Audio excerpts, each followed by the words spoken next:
Was presented also in the G7 transport ministerial meeting that took place in Milan just 2 weeks ago. Here's a family picture with the 7 transport ministers, the European Commissioner for Transport, and the ITF Secretary General Young Tae Kim, who also participated in that meeting. And our report that I'm presenting to you now was also presented there, was actually also the background document for a lot of the proceedings in this meeting, and was also kind of supporting material for the declaration that was issued at the end of that G7 transport ministerial meeting, of which you see the first page there to your right. And this, of course, is all also publicly available. So what was presented there, what I'm going to do is essentially present you the main findings. That will be in 3 different parts. I will start with some of the challenges and let's say the disruptions that give rise to all of this. I'll talk about metrics, and I'll talk about policies. I'll try to go quickly through all of that. I'll start with the challenges. Here's a little table to more or less classify the different challenges that transport systems can face. We look at internal and external challenges. So that's internal to a transport system, or let's say the external challenges that a transport system faces. And we've also made a division between accidental and intentional challenges. And most of our report, and also that is because when we talk about disruptions, that is mostly also about the external disruption. So our report is mainly about that. Some of the external challenges are things like the climate-related events, so extreme weather events, pandemics that could be considered accidental, but also the more intentional challenges like a lot of the geopolitical crisis that we're facing, cyber attacks, etc. The reason why we wanted to categorize this is because obviously, according to the different sorts of challenges, there might be different responses that could be needed. Also, when it comes to predicting these challenges, some of these are more difficult to predict than others, especially the intentional external disruptions are difficult to predict. A few more words on the different challenges. Of course, we do a lot more in the report, where we go more specifically into the effects of, for example, climate change on transport systems, or the effects of some of the geopolitical crisis that we're currently facing on transport systems. I'll not go into that now. My time is limited, but just to assure that we have looked into that also in our report. But the thing I'd like to highlight here is the fact that there's a lot of connected challenges, and that is the picture on the left from the World Economic Forum, just showing that there's a lot of systems that are interrelated, and these interconnections, these interrelations also create so-called cascading effects. So that is the effects, the crisis, the disruptions in one sort of system or in one area can quickly spill over to other areas. And there is a whole literature on these cascading effects also in all kinds of systems, so not necessarily transport systems. And that literature found that in a way, creating connections can help to make sure that some of the risks are more are spread, are absorbed by a system, but up to a certain point. So when there are a lot of connections, a lot of interconnections, then you actually also risk to create more cascading effects. So at some point, creating many interconnections could be detrimental, could actually make a system less resilient. So there is this critical point, and of course the question is, can we actually determine where is this critical point in some of the main transport systems? So that brings me to my second point, which is about the metrics. So what are we measuring, and do we actually have the right data to, when we talk about disruptions in transport systems, are we actually able to reduce the uncertainty about the resilience of transport systems? The four different metrics I'd like to talk about quickly here. So the performance indicator, so that is essentially the baseline. Then the recovery time, so that is when a disruption actually hits a system, how long does it take to recover from that disruption? Something about network characteristics. So a lot of different transport systems can be arranged in different ways. So there are different sort of systems. So what do we know about that? And finally, something about transport modeling. I'll go quickly into that. The first is about the performance of a system. And that, of course, seems pretty trivial, but it is, of course, very important to know what actually is the performance of a system, because that gives you the baseline to measure, well, what is the effect of a disruption? Are we actually getting back to the performance that we had before, etc.? It seems trivial because it's something fairly basic, but I've noticed that it is actually something that is fairly rare. Not a lot of real good transport system performance indicators seem to exist. So that is indicators that are actually comparable over time, that can be compared between countries, and that are publicly available. I show here a map of an indicator that we developed ourselves in this report on maritime trade connectivity, just to show you the kind of application of these kind of principles in a concrete indicator. The second metric is about recovery time. So that is, there are certain disruptions that can hit a system. In this case, it can hit different ports, and we're talking about disruptions from hurricanes or from tropical storms. Of course, that can have an impact. How quickly do these ports, or these entities, how quickly do they recover? So these are some examples of these calculations that have been made. You see that there is a clear disruption taking place, that it has a clear impact on the traffic volumes, but also that that there is a rebound effect. And of course, it's interesting to see how long that takes, and to compare that between different ports or different transport entities, and also to compare that in the case of different sorts of disruptions. A third sort of metric is, well, something that is a little bit more prognostic, more predicting. The two sorts of metrics that I showed before are basically things that you measure either when a disruption has taken place, or something that is giving you the performance at a certain point.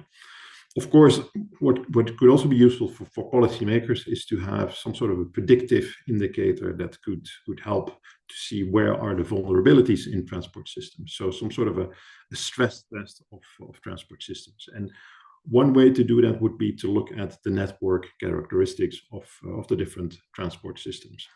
So that is what we try to summarize in this table, where we essentially say what are different types of networks, and the different sorts of transport systems that correspond to these kind of types of networks. So, for example, you could talk about highly connected networks. So that is a network where a lot of the different points in the network are very well connected. So, for example, a grid, which could correspond to an urban street system in a lot of large cities. And one of the characteristics of such a network could be, well, that it is actually quite resilient. That means that if you have some of the points that are where there is a disruption, that there's always some sort of another way to go to where you want to go. So this is a network that would typically be considered resilient. You can contrast it with other types of networks. So, for example, the second one in this table, so the centrally connected network, which would correspond to some sort of a hub and spoke network, for example. There's some other types of networks that are pretty common in aviation, also in container shipping. And these are networks that are much less resilient. These are networks where if something happens, for example, to the hub, then of course is going to be a huge problem, because it would be difficult to go from a lot of places to other places. So these would be networks that are less resilient, but that could be highly responsive to adaptations. So there's, other types of networks here. I will not go into this, but this is just to give you a little bit of the flavor of what we're looking at here. There's a lot of network theory that could be applied to transport systems, and that could help to do predictions on how resilient transport systems are in times of disruptions. And a final method to look at the disruptions of transport systems in a more predictive way would also be to actually model transport flows and transport systems as good as possible. So we often talk about digital twins when it comes to types of infrastructures. You can also do that at a really global systems level. This is an example of our own ITF transport models, where we model a lot of flows of passengers, of freight, and in cities, outside cities, global flows, etc. And when you have these models, you can of course look at what would happen if you, for example, if something happens to a certain link or a node,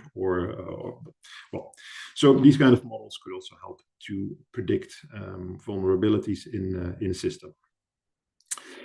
So that is about the metrics. Then my last part of this presentation is about policies, and I'll start with this picture.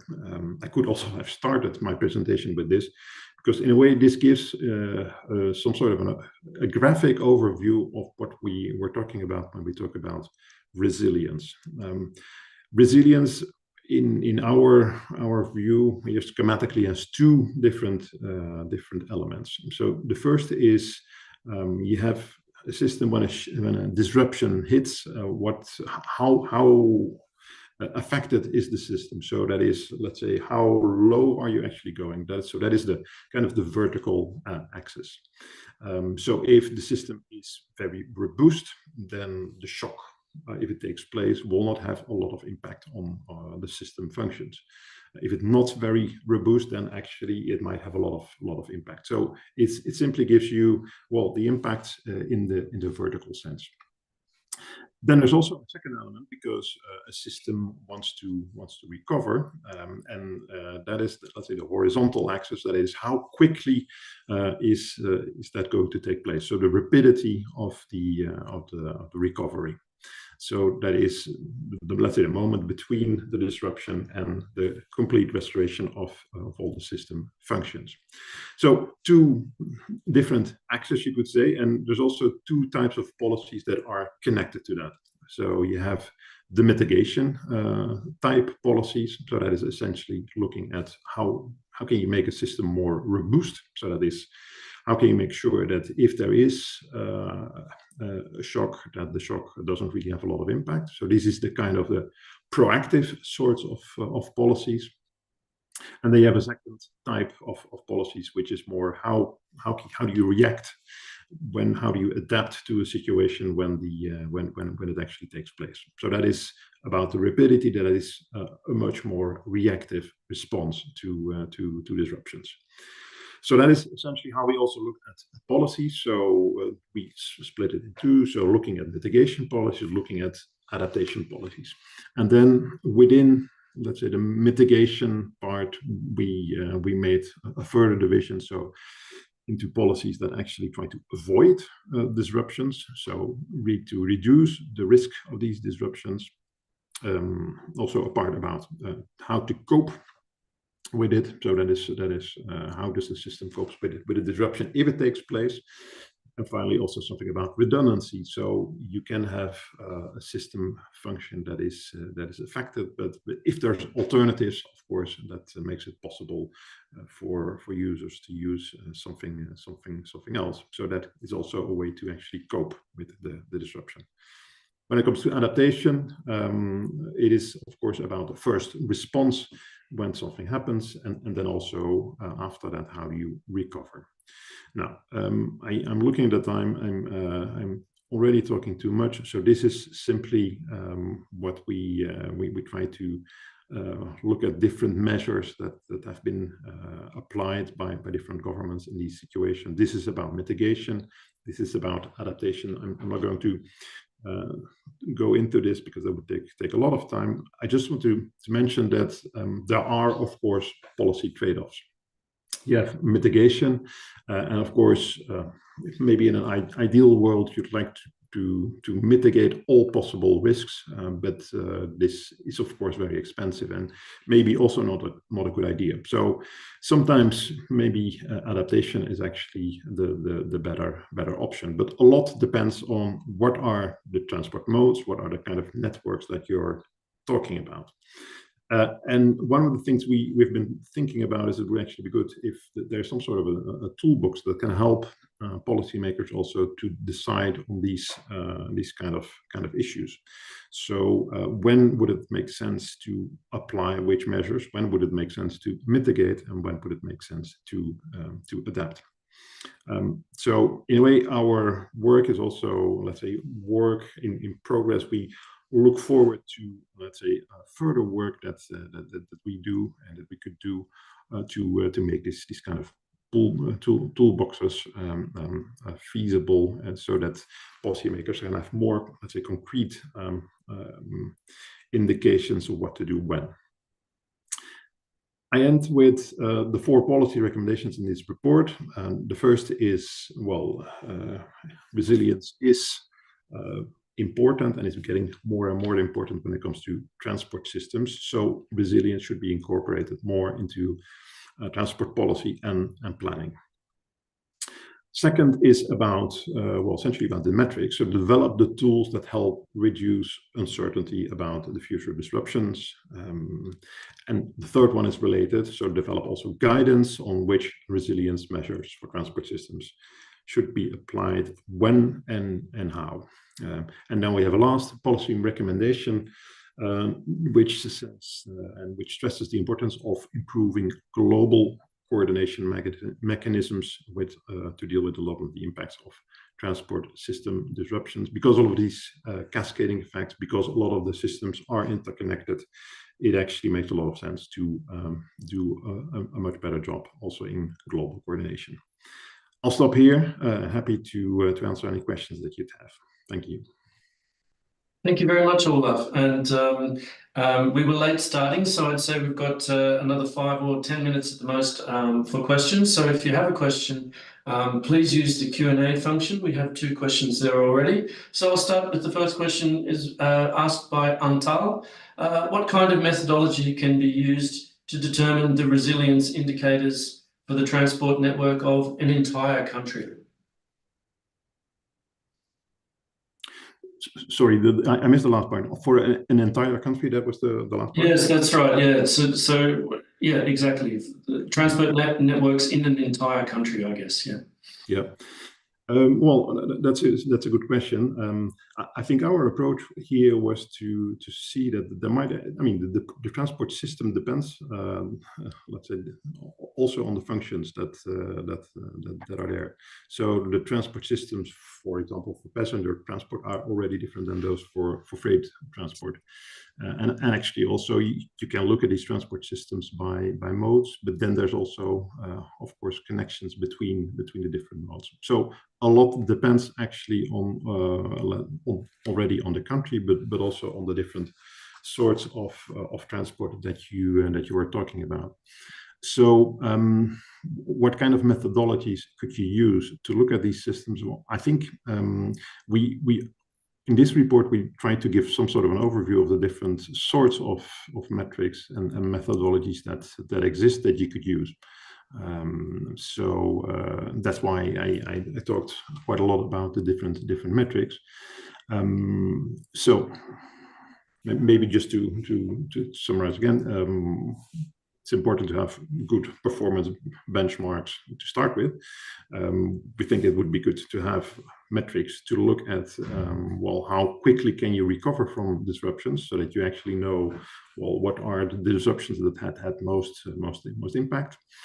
But then also develop some of the metrics that could be more predictive. So we talked about looking at network characteristics. We think that can help if you apply these kind of methodologies to transportation, and also modeling transport systems that can, of course, be done globally, but can also be done at a national level. That can also help you to stress test some of these disruptions. Thanks, Olaf. Just a quick little announcement. I'll be launching a little poll for our participants in just a moment. It's just got 2 questions in it, asking you for your opinion on the usefulness of this webinar, and I will launch that in a moment. But in the meantime, our second question is from Alvaro. Alvaro has a quite interesting question related to the concept of resilience, and Alvaro comments that resilience is an umbrella concept that is mainstreamed and often used vaguely, and wonders, could there be an evolution in the definition of resilience to include other sorts of human disruptions? And the example given here, or one of the examples given here, is critical mass bike protests in urban centres. Could you consider that a disruption that affects the resilience of a transport system? I hope I'm paraphrasing that a little bit there, but I hope you get the gist of the question there, Olaf. Yes, very much so, and I agree, and that's also one of the reasons why we did this report. That a lot of the talk about resilience is often seems to be fairly vague.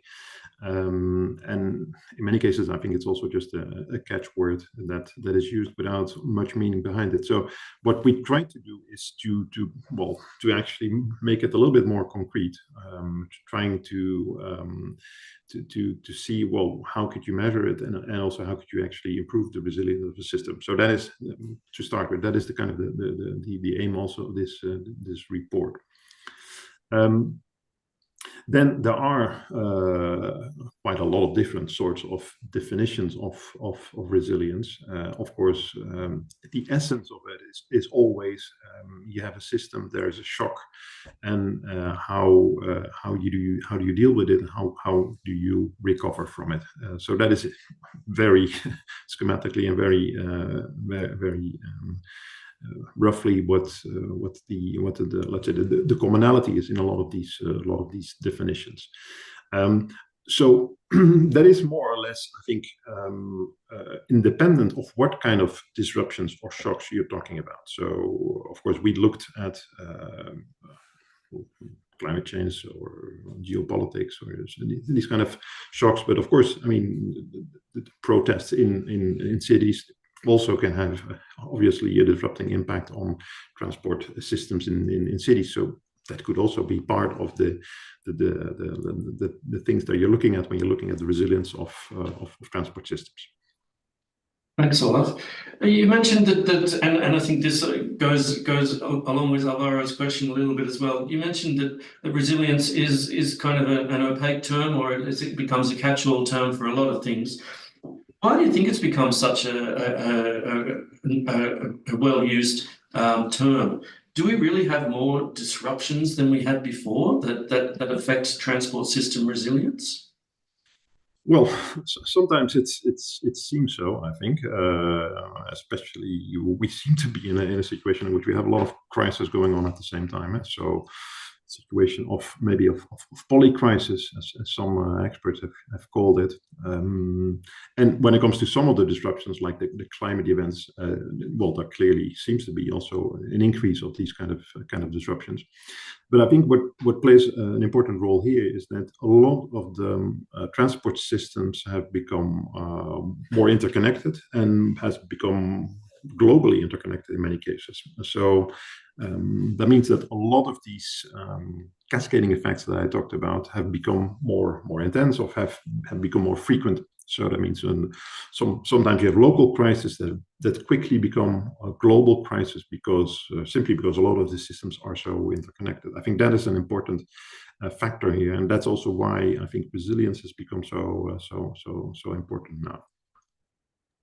And if I could build on that a little bit more, in your opinion, or sort of, based on the results of this report, do you think that policymakers have focused too much on efficiency and not enough on resilience? Yeah, certainly efficiency has been, I think, at the forefront for a long time in transport policies and planning.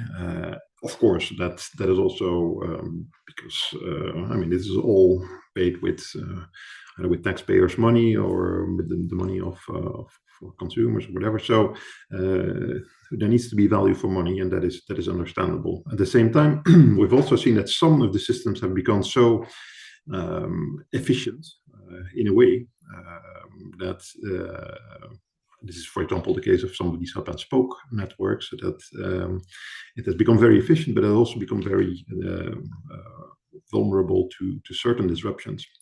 So maybe at the cost of resilience. So I suppose we're at the point where transport policymakers really have to balance these different goals for transport systems more equally. So maybe a little bit less of efficiency, a bit more of resilience. Okay, thanks, Olaf. And just perhaps one final question for you. Why is it that we need more global coordination if we want transport systems to be more resilient? Well, that is related to this issue of cascading effects and of interconnectedness. I think we have seen in many transport systems now that there are truly global operators that have global networks, which means that if something takes place in one, let's say one area, then this can quickly become a kind of a crisis for the whole system.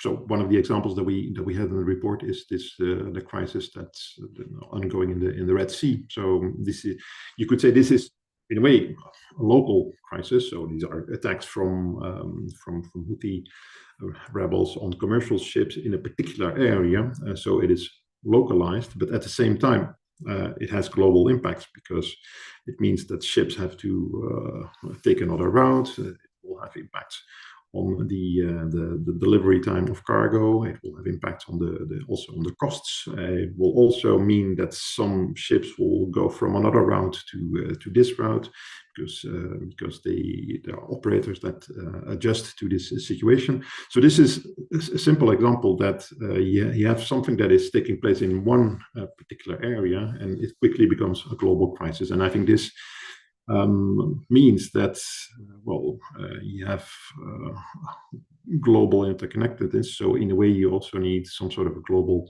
coordination between governments to make sure that the responses are appropriate.